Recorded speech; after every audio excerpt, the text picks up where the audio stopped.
Good morning, my fellow Johorians. This is Dr. K.N. Singh on the 1st of March with a report on Johor happenings during this election period.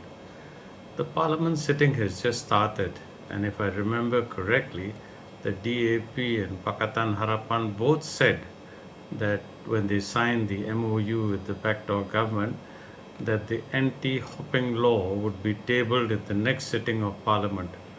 Sadly, there's no mention of this in the listing. I wonder what happened. Well, all kinds of promises.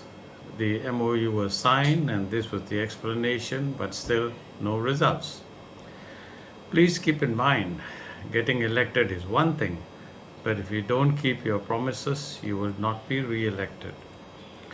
Recently, our members of parliament, Nurul and Akmal, had a meeting with just 50 people in Salsana Hotel, and there was many police officers to see that they complied with the SOP.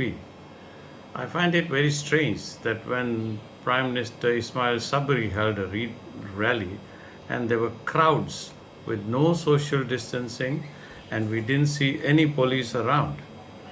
Looks like our government practices the old edict, do what I tell you, but don't do what I do.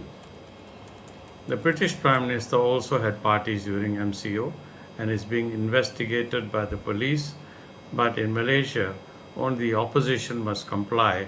The government is free to do what they want.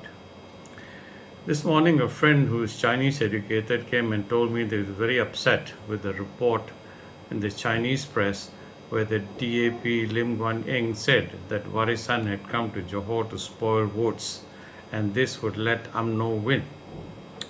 If what he said is correct and he was not misquoted, then I think he's very, very wrong. Warisan is here to give people a choice. DAP, Barisan National, and UMNO seem to forget that it is the people's vote that decides who is represent them in parliament and form the government, not the parties.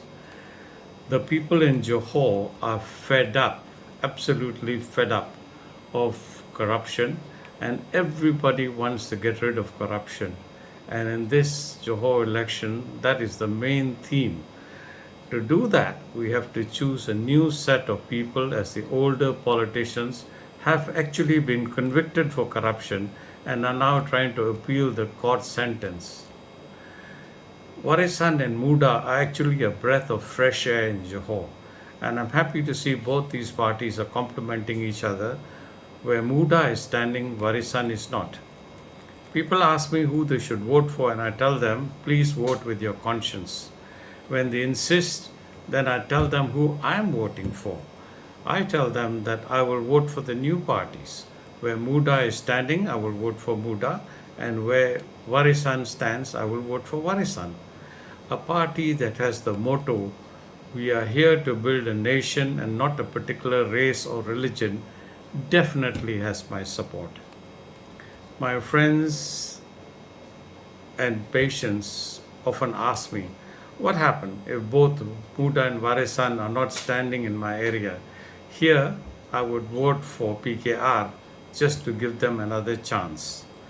Any party with a proven record of corruption must not be re elected. Voting is a personal matter. I would assess what is happening and then give my vote. Sadly, without even realizing it, DAP has lost many Chinese supporters in Johor with ill timed and inappropriate remarks about Warisan. Politicians should not think that Johor voters are like sheep and we would be swayed with sweet talk.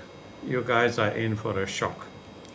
Now we have Zahid saying that UMNO would strengthen Sharia law in Malaysia if it wins supermajority in parliament. In a multiracial country, this is crazy. And the only benefit I can see if Sharia law is properly applied, Najib Razak will lose both of his hands.